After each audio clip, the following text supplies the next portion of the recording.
Jason Sloss joins us from Ramona with the other bizarre twists and turns to this story. A deadly hit-and-run crash on Mother's Day, killing an expecting mother identified by her husband as 29-year-old Jessica Fodderingham. Her husband, Chris Fondo, a Marine, writing on Facebook, "My life will never be the same. My heart, my world, and best friend and mother of my children was taken from me." He says his wife was due to give birth next month to a girl. Fodderingham was driving on San Vicente Road in Ramona around 6:45 Sunday night when an SUV hit her car from behind and pushed it into the median, where the car slammed into a tree, killing Fodderingham. The CHP says 44-year-old Andrew Milanis of Ramona drove off in his GMC Yukon, then made a stop at the Riviera Oaks Resort, where Beth Hall was working the desk. Very wasted, yes. Yeah.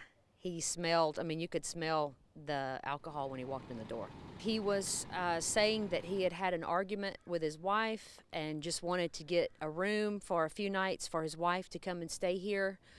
So that they could talk a few days later and work it out. Hall says Milanis didn't say anything about the crash. She called Lyft to get him a ride off the property. Once he was gone, Hall and her husband took a closer look at the SUV. Just coming out and seeing the vehicle and just looking at it, and as soon as I seen brake pieces, in the front of the grill, I was like, oh my God, he's hit somebody. He's done something really bad. Had she not stopped him, he could have got back in that vehicle and possibly killed somebody else.